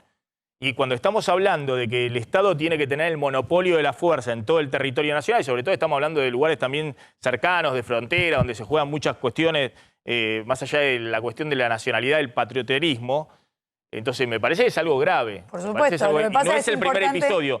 Y sobre todo teniendo en cuenta lo que está pasando en Chile, donde ahora un presidente que no importa la ideología, antes fue una presidenta de centro-izquierda, después un presidente de centro-derecha y ahora un presidente netamente de izquierda, bueno, tiene un conflicto muy grande que no puede resolver en el sur del país, donde tiene parte del territorio en conflicto permanente. Por supuesto, lo que pasa es que como en el medio no se habla de cualquier grupo, sino que se habla de la comunidad mapuche, se aprovecha para dar otra discusión. Entonces es importante aclarar que por el momento nada hace pensar, salvo una supuesta nota de ese grupo que, como dice el vecino, se autoadjudica ser parte de esa comunidad. Puede ser una banda, vos decís, puede ser una banda armada de un grupo, no sé, que hacen quemando un grupo terrorista, digamos, que esté funcionando. Es raro que nadie se lo adjudique, claro. Nadie se lo atribuye. Bueno. Maxi. Tengo una periodista de Río Negro, no sé si me puede aportar. Carla Charandini. ¿Puedo decir una última cosa? Sí, por supuesto. Bueno, no, quiero decirles que en Villa Mascardi nosotros convivimos con una verdadera comunidad mapuche, que es la única y verdadera del lago Mascardi, la comunidad Huilitray, hace más de 120 años asentada, con su registración correspondiente, que desconoce totalmente estos grupos de encapuchados terroristas y que también han sido atacados oportunamente y también les han sacado parte de su territorio que el mismo gobierno nacional ya les asignó a partir de la Constitución del 94 y sus sucesivas leyes promulgadas, donde se los reconoce como pueblos indígenas que han estado en forma ancestral en ese territorio. Diego, gracias, muy amable. Está la colega Carla Charandini en Bariloche. Carla, gracias por atendernos. Bueno, ¿qué está pasando ahí? ¿Cuáles son las novedades? ¿Cuál es la repercusión ahí con la gobernadora de Río Negro? Bueno, justamente, ¿cómo andas, Maxi? Justamente la gobernadora lo que mandó incluso a reforzar un poco estas fuerzas de seguridad por posibles nuevos ataques en estos días. E incluso, bueno, todo está igual en manos del juzgado federal de acá de Bariloche, a manos de María Silvia Rodríguez, quien está a cargo de toda esta investigación, porque justamente están tratando de determinar quiénes han sido los que han atacado, ¿no? Justamente, e incluso el vecino, Luis Dates, propietario de los radales, confirmó hoy que, bueno, aseguró que ese ataque había sido planificado y preparado para una emboscada. La verdad que, bueno, los vecinos están bastante con miedo. Esas son las últimas noticias, novedades. Bien, y la gobernadora ha pedido ayuda adicional al gobierno nacional, como viene haciendo, digamos, este intercambio epistolar con el presidente y con Aníbal Fernández. Exactamente, sí, por lo que trascendió, sí, pero pidieron, bueno, más fuerza justamente para cuando, por posibles atentados, ¿no? O sea, quieren sostener a las personas del lugar, quieren que los vecinos estén contenidos, así que bueno, estas son lo último en el informe. Carla, gracias, muy amable como siempre. Gracias a ustedes, chicos. Ahí estaba Carla. Ya vamos a hablar después de la tanda con Leo Piccioli del tema ingresos, la clase media que se cayó. Aquellos que están empleados, mira, había protestas de empleados municipales y demás, hay profesionales de la salud, de la educación y demás, que hoy de bolsillo están ganando claramente menos de 130.000 pesos, que es la línea de pobreza ahora en septiembre, de bolsillo, y que obviamente están bajo la línea de pobreza, pero son empleados típicos de clase media y con la aceleración inflacionaria se han caído por debajo de la línea de pobreza. Si querés participar, vamos a darle voz, digamos, como venimos haciendo en distintos momentos del programa. Me podés escribir a mi Instagram, @MaxiMontenegroOficial. Nos dejas ahí un mensaje con un contacto para poder efectivamente llamarte y vamos a escuchar distintas voces al aire de aquellos que siempre eran clase media, tenían, digamos, consumos típicos de clase media, hoy tienen que ajustarse y están, según el INDEC, bajo la línea de pobreza. @MaxiMontenegroOficial, mi Instagram. Vamos a hablar en un ratito, Flor, qué está pasando con la toma de escuelas en la ciudad de Buenos Aires, que se ha convertido también en un conflicto político entre la ciudad y el gobierno nacional. Y vamos a contar en un ratito también qué está pasando en el mercado cambiario, el dólar y todo el tema del dólar soja, cuáles son las novedades a días de que termine el viernes. ¿Cómo está cotizando en este momento el dólar en el mercado cambiario? Subió 5 pesos el blue, ¿no? Que estaba planchadito y se acerca un poco a los dólares financieros. 390 pesos se está negociando el blue por estas horas. Para, 290. No asustemos. Están atentos. 290, Acá que estarían los camarógrafos corriendo. 390, ¿de qué más? 290 el blue y por encima de los 300 el contado con liqui y el dólar MEP. Están en negociaciones a ver qué va a pasar con el dólar soja. Vos preguntabas qué quieren los exportadores y qué quieren los productores. Obviamente que lo estiren al menos hasta diciembre. En el gobierno todavía no tienen una posición sentada, no tienen una respuesta concreta desde la Secretaría de Agricultura, pero puede que exista la posibilidad que se extienda esta medida que desde todos los sectores la catalogan como súper exitosa. Ni el propio gobierno... Me parece que Massa ya ha dejado claro con el tuit del otro día de que esto termina a las 3 de la tarde del viernes para las operaciones. Ya han liquidado aparte todo el stock. Más de 12 millones de toneladas, van a ser más de 7.000 millones de dólares al viernes y después creo que a las 7 de la tarde va a ser una conferencia de prensa en la cual haga un balance efectivamente de lo que pasó con el mercado cambiario y demás. Sí. Lo que van a hacer la semana que viene, que empieza ya octubre, en todo caso son otras cosas para otros sectores. Contamos lo que viene con el dólar Qatar o el dólar turismo.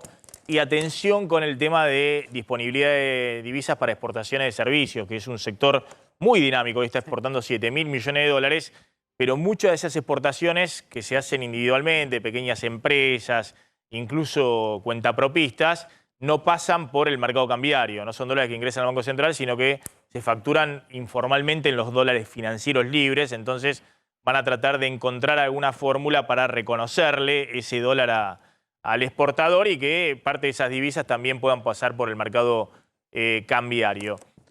Bueno, está Leo Piccioli. Leo, gracias por venir. Como siempre, decíamos el tema clase media, una clase media que hoy está muy ajustada. 130.000 pesos mensuales seguramente va a ser ahora en septiembre, pues viene subiendo 8.000, 10.000 pesos mensuales la canasta de la pobreza. Y sin embargo, ese ingreso de bolsillo... hoy hay muchos sectores que tradicionalmente eran clase media y que están por debajo de ese ingreso. Lo muestran los propios registros de la AFIP. ¿Ves ahí que hay un cambio de comportamiento, digamos, en ese sector que siempre se autorreferenció como la clase media y que hoy la estadística dice, mirá, ¿estás debajo de la línea de pobreza? Estamos hablando en general de empleados de comercio, administrativos, construcción, docentes, que están todos en promedio ahí abajo de esos 120, 130 mil pesos de pobreza, lo cual es absurdo, porque esos eran el orgullo, ¿no? de la Argentina, de clase media fuerte, que estudiaba y que crecía y qué sé yo. Y fui al archivo a ver qué pasó en el pasado, y esto es una revista de mayo del 88. No sé si te acordás, 88. Sí, el año previo a la hiper. Claro, no, todavía no era una hiper. 39% de inflación creo que hubo ese año, en donde la tapa era ¿cómo hacen los argentinos para llegar a fin de mes? Era un momento distinto, éramos chiquitos nosotros, ¿no? Pero había más recesión que en este momento, no había un boom de consumo. Pero acá está todo el manual de cómo aguantar, cómo cargar menos combustible, el paquete de yerba que había aumentado 1.500% de un año al otro. Era un momento que estamos como reviviendo ahora. Entonces, en el 87 habían lanzado el Plan Primavera para tratar de recauchutar el Plan Austral del 85. Fracasa rápidamente el Plan Primavera y pierde en el 87 la elección frente al peronismo Alfonsín y está condenado, digamos. Y bueno, después en el 89 viene la primera hiperinflación, ¿no? Lo que está saliendo, que se repite con aquel momento, es hay algunas deudas que se están pateando más y más en cuanto a tarjetas. Acá hablaba de que el 75-80% de las facturas de obras sanitarias tenían deuda, ¿no? Entonces, bueno, me imagino que acá no pagas el agua, nadie te la corta, eso lo vamos pateando, pero sí lo que está pasando más y más es esta oportunidad de las changas un poquito más como sistematizadas, ¿no? Tal vez el que tiene, conozco gente que tiene 2, 3 laburos y que son varios remotos, sentaditos en su casa, trabajando para incluso, bueno, en periodismo, en otras cosas era un poco más común, pero en otras áreas que dan servicios remotos. Es decir, como las changas, que es el mecanismo de supervivencia típico de los sectores pobres, digamos, los bajos, digamos, que siempre han tenido el trabajo informal y el salir a hacer changas como forma de complementar permanentemente ingresos, o a veces el ingreso principal. La economía popular. Vos decís, hoy la clase media también termina complementando ingresos con changas, usando por ahí el tema del trabajo remoto. Hay una computadora en el medio, es como lo mismo que pasaba hace 40 años, solo que con un poco más de tecnología, o el otro extremo, que es el pibe que tal vez tiene un auto y registro profesional y sale a hacer Uber o Cabify o alguna de las otras apps para complementar un poco del ingreso, o alquila su auto, ¿no? Para que otro lo haga. Entonces, está empezando a pasar un poco eso, lo cual es absurdo porque mientras tanto en otros países del mundo las cosas están, a pesar de que hay inflación y todo, están mejorando y hay un trabajo que están haciendo en Inglaterra con 80 empresas probando de bajar la semana laboral de 5 a 4 días. Estos tipos dicen, mira, hace 100 años bajó de 6 a 5 días, tiene sentido que ya bajemos de 5 a 4. Y lo están probando ahora en 80 empresas y están dando resultados ¿Cuál es la idea esa de bajar de 5 a 4 días? ¿Básicamente el bienestar del trabajador con el mismo ingreso? A ver, hay estudios que dicen que entre 30 y 40% del tiempo que una persona pasa en la oficina es al pedo. O sea, es leer el diario. Claro. Es leer el diario, es estirar, es conversar. Es tiempo no útil. Claro, tiempo no productivo. Claro, pago, pero que no agrega valor. Y que lo que hace la persona, lo cual es como un gas, ¿no? Expandimos el trabajo para ocupar las 8 o 9 horas que nos pagan. Entonces, lo que dicen esto es comprimir el trabajo, hacerlo en 4 días, te regalo el día, te pago exactamente lo mismo que te pagaba antes, te regalo el día. Y están, en principio, muy contentos. El tema es que ahí me pongo a mi rol viejo de gerente y digo, la pucha, en el corto plazo puede estar bueno, pero ¿cómo se puede sostener esto a largo plazo? Hay negocios hay lugares donde no se puede, ¿no? En la Argentina tendrías que pensar, esa persona ese quinto día lo ocupa con un trabajo extra porque en los 4 días no le aumentaron el salario lo suficiente. Yo me acuerdo que esto era algo que discutíamos hace mucho tiempo, ya desde... Yo me inicié en el periodismo a los principios de los 90, que ya el tema del sobreempleo en la Argentina, es decir, ahora vos decís el tema de las changas, de tener que hacer actividades adicionales para complementar ingresos, era algo típico. Y siempre tiene que ver con nuestras coyunturas. Totalmente. Con la coyuntura donde vos mostrás la tapa ahí de, no sé qué revista era, La Semana 1988, era cómo hacen los argentinos para llegar a fin de mes. Claro. Es la misma discusión 1988. que estamos teniendo ahora. Los que nos están viendo, muchos no habían nacido en este momento y pasaba exactamente lo mismo. Claro, la particularidad ahora es que son más los registrados que no llegan. Totalmente peor, y el empleo privado viene hace décadas casi no creciendo.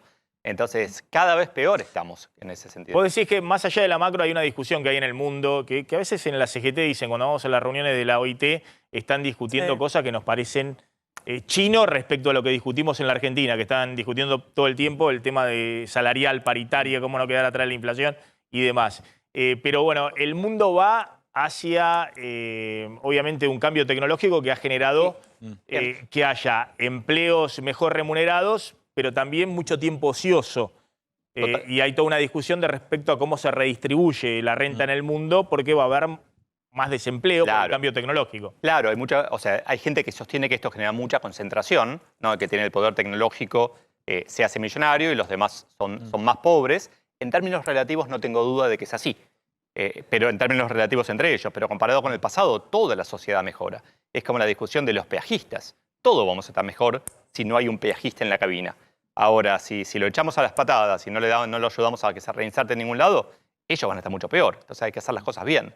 Pero está pasando esto, a nivel mundial y está teniendo efectos en Argentina. O sea, hay mucha gente en Argentina que da servicios al exterior. Hay muchas empresas multinacionales que tienen acá sus centros de servicios compartidos, en donde de repente hay alguien que está cargando facturas para México en el sistema SAP, para, en vez de hacerlo en México, mandan el PDF, y eso ya es transparente para las corporaciones. Ahora, Argentina no quedó un poco desacoplada respecto a la flexibilización laboral. Vos ves, por irnos a un extremo, bueno, en Estados Unidos directamente no existe indemnización. Espérame un segundito. Esto que espera un segundito. Claro. Ahora te interrumpo un segundo, Carlos. Disculpame, ahora volvemos con vos y con Leo, porque lo tengo a Sergio Berni, al ministro de Seguridad de la provincia de Buenos Aires. Berni, ¿qué tal? ¿Cómo anda? A ver si se desmutea ahí. Buenos días, ¿me escucha? Sí, ahí lo escucho perfecto. Gracias por atendernos. Decía Berni, me llamaron mucho la atención, porque son fuertes, el tuit que usted puso respecto a lo que está ocurriendo ahí en Río Negro, en Villa Mascardi, y la actuación del Gobierno Nacional respecto a esto, ¿no? Es un acto de entrega y concesión de nuestra soberanía. ¿A qué se refiere exactamente, Bernie? Bueno, me parece que el conflicto, primero, no debería llamar la atención, porque mi postura frente al conflicto con este grupo de violentos autodenominados mapuches es un conflicto que se viene arrastrando hace tiempo y mi postura desde el inicio fue siempre la misma. Me parece que no se puede andar cediendo a pretensiones de grupos violentos que en definitiva lo que intentan, y desconociendo nuestras leyes, desconociendo nuestra Constitución, desconociendo nuestros símbolos patrios, pretenden un territorio por fuera de nuestro territorio nacional. Y mucho menos generando la violencia que generan. Yo recuerdo que en aquellos momentos decía que era un acto de terrorismo, porque aquel que intenta llevar adelante sus ideas impartiendo, infundiendo temor,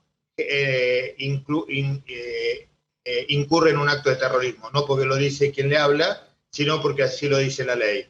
Bueno, fíjese si inculcarán temor y pánico que los gendarmes que estaban en el puesto de gendarmería tuvieron que salir corriendo.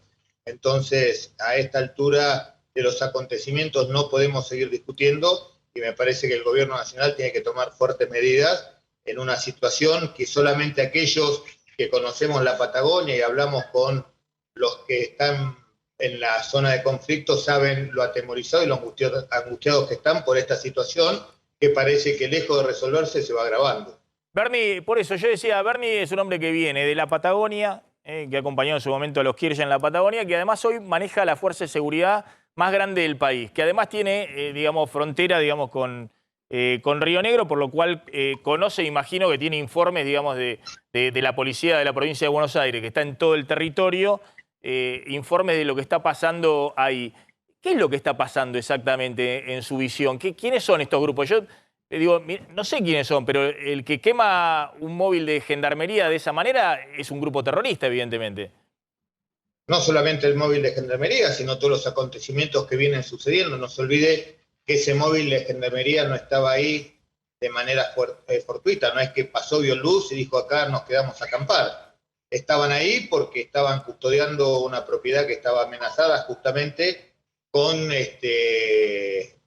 llevar adelante acciones como incendiar puestos en los campos. Yo recuerdo este conflicto, tuve participación allá, creo que fue por el 2014, cuando este grupo de personas destruyeron una propiedad, un refugio del Club Nino Bariloche. A partir de ahí recuerdo que fui convocado por el actual, o en aquel entonces senador Pichetto, fui a Río Negro, me interioricé, tomé cartas en el asunto, detuve a quien tenía que detener y los conflictos se acabaron.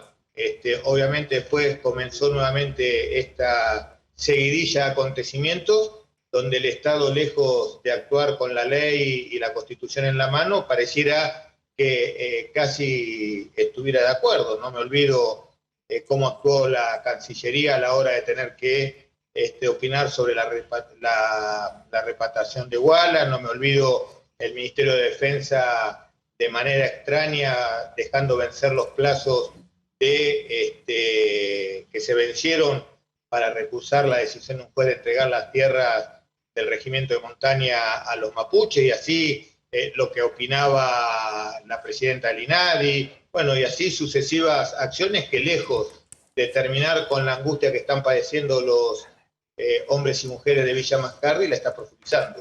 ¿Y qué le pasa al Gobierno Nacional con todo esto? Porque me imagino, no sé cuáles son las órdenes que tiene ahí Gendarmería, pero imagino que si a usted viene un grupo y le atacan un destacamento de la policía de la provincia en cualquier lugar, empiezan a los tiros, digamos.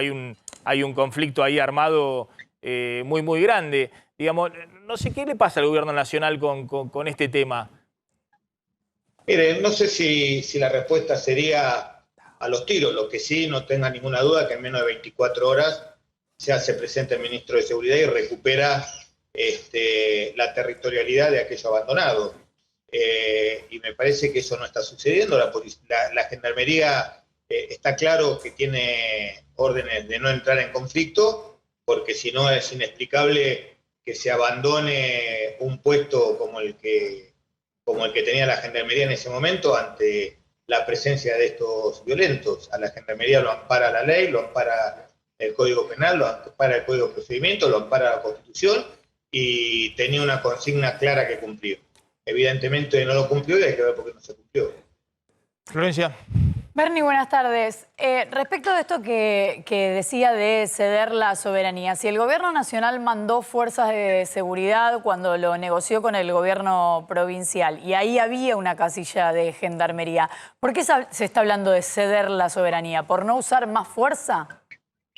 Me parece que cuando hablamos de ceder soberanía es una constante que a mí me preocupa, ¿no? Lo vemos no solamente con el problema de este grupo denominado mapuche, me parece que tiene que ver con nuestras actitudes ante aquellos que son acreedores de la Argentina, me parece que tiene que ver con el manejo de nuestros recursos naturales, me parece que lo que estamos haciendo con la hidrovía en este momento, después de que el gobierno nacional se había comprometido a que una vez que cayera la concesión de la hidrovía, ese tramo troncal de la zona, una de las zonas más navegables del mundo, iba a quedar en manos de la provincia, quieren volver a privatizarlo. Bueno, me parece que no estamos cumpliendo con el mandato de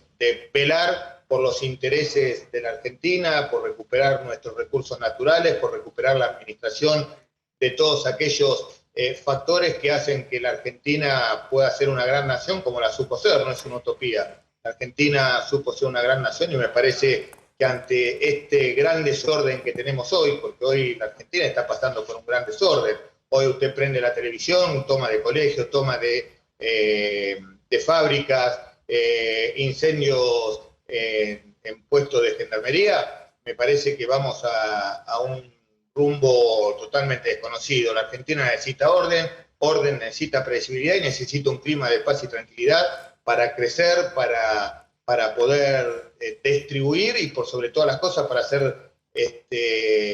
hacer compromiso a todas aquellas deudas que tomaron otros gobiernos y que este gobierno se comprometió a pagar. De una manera en la cual todos seguramente no estábamos de acuerdo, pero que hay que hacerlo. Y de esa manera así no se crece con previsibilidad, con reglas claras, con un Ministerio de Trabajo, con un Estado que esté presente en todos y cada uno de los conflictos. Usted dice que, por ejemplo, en tema del conflicto gremial, paralizado, el tema de neumático, automotriz y demás... ¿Cuánto hace? Pero, señor Montenegro, ¿cuánto hace que estamos con el problema gremial de las plantas que fabrican neumáticos? ¿Usted le parece que la Argentina se puede dar el lujo de parar una de las cadenas productivas más eficientes y productivas del país, como es la automotriz?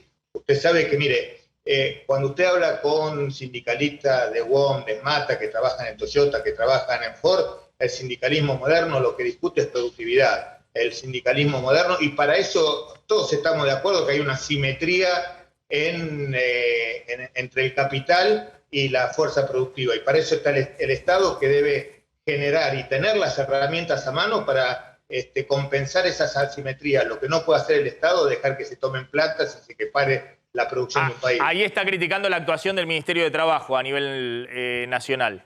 El Ministerio de Trabajo a nivel nacional dice que es responsabilidad de... el provincial. De provincia de Buenos Aires, pero bueno. Mire, yo le digo una cosa. El general Perón decía: la única verdad es la realidad, y la realidad que hoy tenemos las terminales automotrices, que son una de las cadenas productivas más eficientes y que genera recursos a nuestro país, recursos que hoy estamos prácticamente suplicando, que son la reserva de dólares. No podemos permitirnos tener una industria como la automotriz parada porque nadie toma una definición a la hora de resolver el conflicto de la fábrica de neumáticos. Bernie, estoy sin tiempo, pero ya me metió con no solamente el tema de los mapuches, sino el tema económico, la paralización de las plantas. Digamos, está muy enojado respecto al rumbo. Lo que no termino de entender es qué hace usted como ministro de Seguridad, digamos, ¿por qué no renuncia, digamos? ¿Por qué sigue estando como ministro de Seguridad de la provincia más grande del país y además el mismo proyecto político que el gobierno nacional. Porque renunciaron a una opción. Renuncian los que no quieren pelear, renuncian aquellos que especulan con su silencio con tal de conservar el pseudo privilegio, ¿no? Porque aquellos que estamos todo el día en la calle, transpiramos la camiseta, no hay ningún privilegio trabajar de la manera esforzada que lo hacemos. El privilegio es poder servir a todos y a cada uno de los bonaerenses. Usted está hablando con un soldado. Para un soldado rendirse no es una opción. Nosotros seguimos con el compromiso que asumí el 10 de diciembre del 2019, que es trabajar para garantizarle una mejor seguridad a los bonaerenses. Eso no quiere decir que especule con seguir en mi cargo, que especule, yo digo lo que tengo que decir, porque tengo la responsabilidad como dirigente político de poder explayarme en lo que pienso y hacer lo que digo. Entonces, que es uno de los privilegios que pocos políticos hoy en día tienen. Berni, gracias, muy amable como siempre. Ahí está el ministro de Seguridad, Sergio Berni, muy duro, ¿no? No para repasar, pero si no entendí mal, fue contra todos, digamos. Le dio al gobierno nacional. Y lo último con el tema automotriz. Hay mucha preocupación con el tema automotriz, no es solamente una cuestión, obviamente, del Ministerio de Trabajo, sino hay toda una preocupación muy grande, obviamente, en todos lados, en el Ministerio de Economía, en el Ministerio de Producción y sobre todo en la provincia de Buenos Aires. Vamos a la TAN. Candelaria, tenés un datito político. Sí, un datito de último momento porque lo eligieron a Juan Bautista Maíquez como presidente de la Asociación Internacional de Fiscales. Es el fiscal general de la Ciudad de Buenos Aires y ahora va a estar a cargo... Debe estar Cristina Fernández de Kirchner. Sí, muy. Un dato que la debe poner muy contenta Maíquez, el presidente de la Asociación Internacional de Fiscales. ¿Qué dijo Maíquez cuando supo que fue elegido?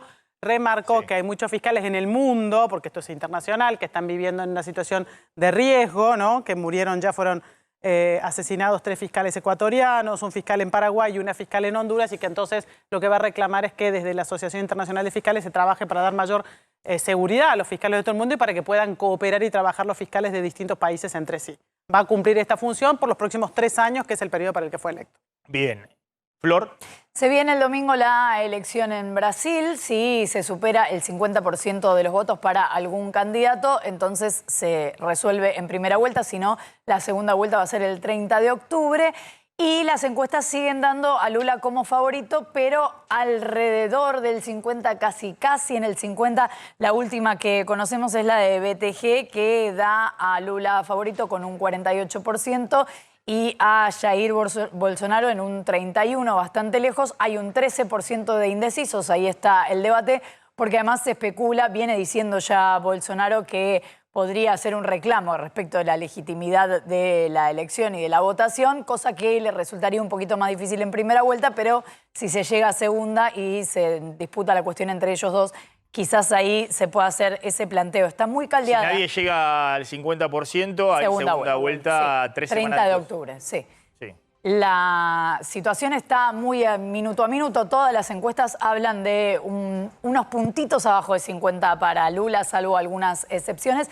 Y los ánimos están realmente muy caldeados y ya van en las últimas semanas de estas campañas. 3 muertos civiles a manos de militares o de militantes del bolsonarismo. Y digo militares o militantes porque hay distintas situaciones. Una, no sé si te acordás, hace algunas semanas hablábamos de un cumpleaños de un militante de Lula que estaba con su familia en una casa, cantaban canciones de la militancia y entró un militar bolsonarista y le disparó. Y así se dieron distintas situaciones y la última fue de una persona que entró armada, en realidad entró con un cuchillo a un bar, preguntó quién vota a Lula, alguien dijo yo voto a Lula, lo acuchilló y lo mató. Esta fue la última del fin de semana, pero hay muchas situaciones así, incluso de discusiones que se dan en los bares. Hay una situación muy delicada, porque obviamente también hay una polarización feroz en Brasil. Recordemos que el propio Bolsonaro fue acuchillado en la campaña electoral. ¿Se acuerdan? Sí. Es decir, casi no es presidente porque lo acuchillaron y una operación muy grave tuvo digamos, una situación terrible, fue acuchillado en el abdomen. Ojo que hay una situación muy delicada. Yo veía el otro día, digamos que Lula estaba haciendo campaña, típico del político, saludando a la gente y demás. Me imagino que el dispositivo de seguridad que debe haber en esta campaña electoral debe ser muy grande, porque efectivamente hay un riesgo muy, muy grande cuando hay semejante polarización y grieta, ¿no? Venimos hablando de eso, obvio que son distintas situaciones, pero en las elecciones latinoamericanas, acordate en Colombia, que cada vez que hay una elección tienen que estar todos con chalecos antibalas. Es un claro. territorio que está complicado y evidentemente la Argentina no está siendo la excepción. Leo, había quedado pendiente, me acordé, un dato, por favor, precisámelo, respecto a cuánta es la gente que está en este tema de economía del conocimiento. En general son gente joven que está haciendo trabajos de software, de informática, de servicios del conocimiento, exportando, haciendo trabajos con su laptop o con su computadora, su PC, para el mundo, y muchas veces cobran en dólares por fuera, obviamente, del canal formal, que eso es lo que está viendo el Ministerio de Economía. Está tratando de encontrar a partir de la semana que viene un incentivo que parte de esos dólares ingresen a través del canal formal y también vayan a las reservas del Banco Central. Hoy se estima casi 250.000 personas, 250.000 personas. 250.000 personas. Sí, el sistema anterior que hicieron para que traigan, no sé si funcionó muy bien. No conozco a nadie que lo haya usado creo que eran 10.000 o 12.000 dólares por año que podían traer por el MULC y nadie lo aprovechó. Pero no es solo programadores. Programadores es como el que más llama la atención porque son los que más ganan. Hay una demanda creciente de eso. Pero cualquier servicio virtual remoto que se pueda hacer, asistentes, diseñadores, traductores, gente que hace trabajo administrativo. Hay cada vez más de estas cosas que se pueden conseguir. A veces, obviamente no es una relación de dependencia, es como decíamos, es la changa del siglo XXI, ¿no? Pero no es algo que pasa en Argentina. Hoy a Argentina le pasa más todavía porque estamos dispuestos a trabajar por menos dinero. Te doy un ejemplo. Me contaba el otro día alguien que, por ejemplo, profesores de ajedrez, que obviamente en Estados Unidos salen muchísimo más caro que en la Argentina, con el dólar a 300, contratan hoy de todo el mundo. Totalmente. Es decir, de Europa, de Estados Unidos y demás, gente que es experta en ajedrez o maestro de acá, y están dando clases para todo el mundo. De Argentina para afuera, claro, que un profesor de ajedrez cobrará en Estados Unidos 50 dólares mínimo.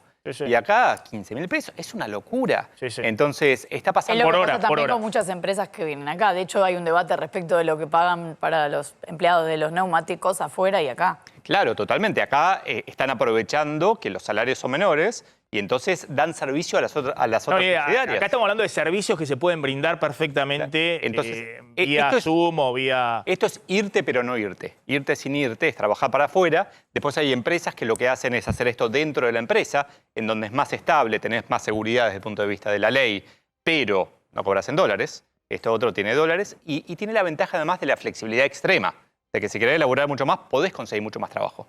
Leo, gracias. Leo Piccioli, economista. Como siempre, muy interesante escucharte. ¿Qué pasó con la toma de escuelas en la ciudad de Buenos Aires y cómo sigue el conflicto? Se mantienen las tomas, arriba de 13 escuelas que están tomadas. Esto sucede desde hace varios días. Ahora la particularidad es que el Ministerio de Educación porteño decidió, ya lo había hecho hace unos meses con otra situación, denunciar penalmente a padres y madres de algunos de esos alumnos de las tomas, con la idea de que ellos están avalando esta situación y que además, si se da alguna rotura o inconveniente en el lugar, ellos van a tener que hacerse cargo, para lo cual igual no hace falta una denuncia porque ellos deberían hacerse cargo de esa situación, pero se toma desde esos universos estudiantiles como una persecución de esta decisión que toman los alumnos, que tiene que ver con dos cosas. Una, con que haya más viandas y de mejor calidad. Recordemos que se renovaron las concesiones con las mismas empresas que vienen siendo cuestionadas desde hace tiempo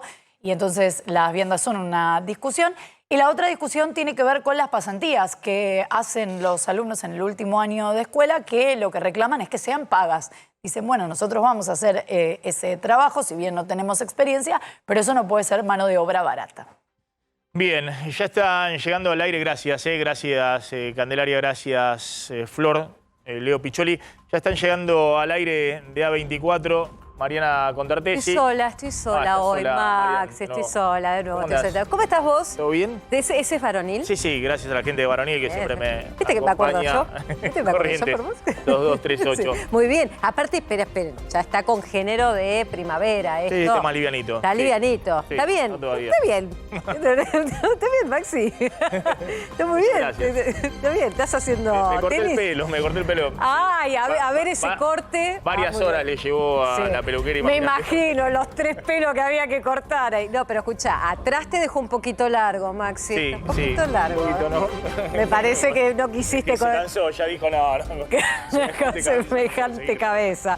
Bueno, ¿estamos bien? No, estoy bien. El tenis ya se cicatrizó, así que vuelvo a las canchas, está a los coches bien. en cualquier momento. ¿En serio? Sí. Te vemos, pará, Impecable. cancha, esto es tenis, ¿no? Sí. ¿Es polvo de ladrillo o cemento? No, polvo de ladrillo. Sí. Bien. Polvo de ladrillo, si no, No, veo la pelotita. tenés que va muy amortiguar un poquito, si no, muy bien. Marian, tenés una tarde muy caliente hoy, con movida a la calle, el paro de neumáticos, todo el sí. tema que tiene muy preocupado el gobierno y también, bueno, la calle que se está moviendo. No, con y los la sectores. CGT que va a pasar con Pablo Moyano. Uy, de todo tenemos. Marian, me quedo viéndote. Gracias. Chao.